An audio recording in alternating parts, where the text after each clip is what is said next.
कहते हैं किसी चीज की उतनी ही बात की जानी चाहिए जितना वो उसके लायक हो। कोई इंसान अच्छा है तो उसे अच्छा बोलिए, कोई गलत है तो उसे गलत बोलिए, लेकिन अगर कोई कुछ नहीं है तो उसे कुछ मत बोलिए। सिंपल। ये चीज हर जगह लागू होनी चाहिए यार, क्रिकेट में तो खास तौर पर। यार जब शाहीन शाह अफरीदी एक नॉर्मल बॉलर हैं तो उन्हें इतनी हाइप देकर महान वसीम अकरम सा क्यों बनाना। बाबर एक अच्छे प्लेयर हैं लेकिन उतने भी नहीं जो उन्हें विराट से कंपेयर किया जाए। यार भाई मेरी हाथ जोड़ करके विनती है ब्रॉडकास्टर्स से और कुछ सो कॉल्ड महानुभावों से, इतना हवा मत बनाया कीजिए। बेसबॉल कोई पाइथागोरस थ्योरम या न्यूटन्स लॉ नहीं है जो इंग्लैंड के हर मैच से पहले इसी के रट्टे लगाए जा रहे हैं। ना ही ये भगवान की भक्ति का संदर्भ है जिसे बार बार जाप लगाया जाए। जितना स्ट्रेस आप लोग बेसबॉल पर दे रहे हैं ना, इतनी शिद्दत से अगर राम राम कर लिया कीजिए तो भला हो जाएगा। क्योंकि इंग्लैंड का तो हुआ नहीं, ये तो बेचारे निपट गए बेसबॉल के लपेटे में। वो कहते हैं ना कि मकड़ी जाल भले ही कितना बड़ा बना ले लेकिन अंत में वो खुद ही उस जाल में फंस जाया करती है। ठीक वैसे ही इंग्लैंड भी कल भारत से आउट नहीं हुआ, उसे ले डूबा अपनी ही बेवकूफियों ने। ये क्या कचरा कर रखा है इन्होंने,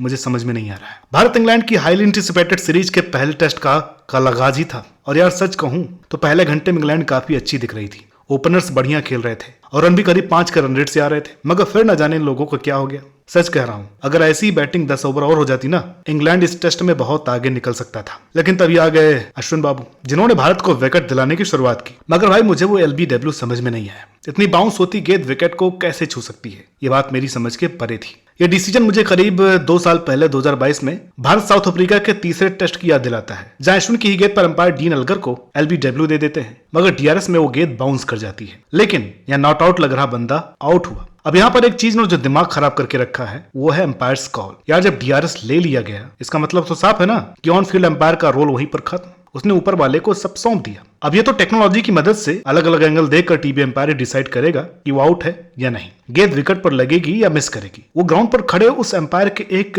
एस्टिमेट फैसले के दम पर फाइनल डिसीजन क्यों और कैसे दे सकता है जब उसके पास सारे एविडेंस मौजूद हो। भाई अंपायर्स कॉल क्या है, क्यों है, उसका यहाँ क्या मतलब रह गया है, प्लीज मुझे कोई कमेंट करके बताइए। कई बार ये एम्पायर्स कॉल ना बड़े मैच का रिजल्ट बदल देता है। यहाँ पर सिर्फ बात अपने टीम के नफे नुकसान की नहीं है, मगर जो चीज नॉनसेंस है सो है। मुझे लगा था कि अभी तक यही फैसला नॉनसेंस है, इससे बेकार क्या ही होगा। तभी मानो इंग्लैंड के बल्लेबाज बोले कि रुको जरा सब्र करो, बस आए और गंदी से बैटिंग करनी चालू। यार ना तो ये कोई केप टाउन टेस्ट है, पेसर्स पैराडाइज, ना ही ये कोई चेन्नई चिन्नास्वामी का रैंक टर्नर जहां बल्ले पर गेंद ही नहीं आ रही है। भाई बेसिक्स तो सही रख लेते। ओली पोप क्या करते हुए आउट हुए, जॉक क्रॉली को क्या जरूरत थी इतना केयरलेस शॉट खेलने की। रूट को तो समझ में नहीं आ रहा था क्या कर रहे हैं। ना ही तो ये प्रॉपर मारकर खेल रहे हैं, ना ही अपना स्वाभाविक गेम खेल पा रहे हैं, जो कि बेसबॉल का सबसे निगेटिव इंपैक्ट लगा मुझे इस टीम और उनके बैटिंग में। पता नहीं आप एग्री करेंगे या नहीं, मगर जो रूट को तो कम से कम टिक करके खेलना चाहिए था। चाहे फॉर्मेट टेस्ट हो या ODI, इस टीम में इनका रोल बहुत बड़ा हो जाता है। इनको एंकर करके ही खेलना चाहिए, लेकिन नहीं, हम तो बल्ले चलाएंगे।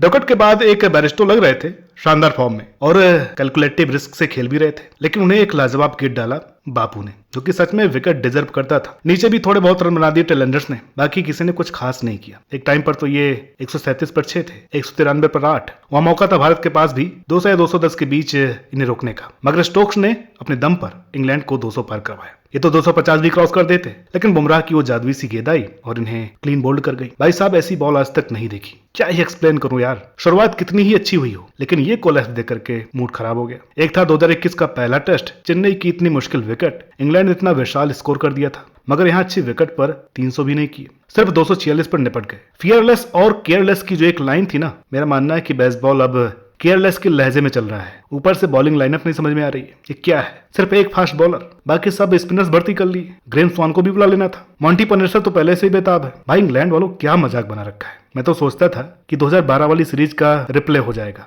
यार डेयरिंग होना और फूल होना दो अलग अलग बातें हैं, लेकिन ये सोचकर कि हम लगेंगे कूल, कर देते हैं भूल और बन जाते हैं फूल। पिछली बार ये 2021 अहमदाबाद टेस्ट में 4 फास्ट बॉलर खिला बैठे थे, जहां काम ही सारा स्पिनर्स का था। तब रूट ने मजबूरी में बॉलिंग करते हुए फाइफर लिया था। अब मार्क वुड के नाम पर फास्ट बॉलर भी ऐसा ले लिया जो कि चलता फिरता इंजरी शोरूम है, जिसके स्पेयर पार्ट में आए दिन ब्रेक डाउन ही होते रहते हैं। दूसरी तरफ से कोई है ही नहीं नई बॉल शेयर करने के लिए। मुझे तो डर था कि कहीं रूट ही बॉल उठाकर दौड़ने न लग जाए, क्योंकि टीम में जब बॉलर की कमी होती है ये निकल पड़ते हैं अपने शौक पूरे करने। ये खुद को मुरली से कम थोड़ी समझते हैं, पर मजाक से हटते हैं। जो हरकतें लीच और डेब्यूटेंट हॉटले कर रहे हैं ना, इनसे तो अच्छी बॉल डालते रूट। हार्टले का तो हार्ट ही निकाल दिया जायसवाल ने। यार कितने बुरे तरीके से मारा। पहली इंटरनेशनल गेंद पर स्वागत किया छक्के से, दे चौके दे छक्के, इंग्लैंड के बॉलर्स का मोर बना दिया। जैसे उन्होंने देखा कि इन बॉलर्स में कोई दमखम नहीं है, इसी का फायदा उठाते हुए पिटाई शुरू कर दी और 2 हाथ रोहित ने भी मारे, मगर फिर हर बार की तरह विकेट फेंक दिया। यार रोहित भाई इतना मजा आता है आपकी बैटिंग देखने में, फिर आप ऐसा क्यों करते हैं? क्या तकलीफ है आपको? थोड़ा सा तो लंबा खेलिए। क्या सांस फूलने लगती है? आपको ऐसे आउट होते देखना अच्छा नहीं लगता है। तो भाई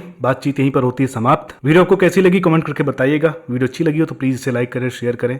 चैनल पर नए हैं तो सब्सक्राइब कर लीजिए, क्योंकि क्रिकेट के कंटेंट अब कमेंट पर भर भर करके आते रहेंगे। फिलहाल मिलते हैं आपसे अगली वीडियो में, तब तक के लिए नमस्कार।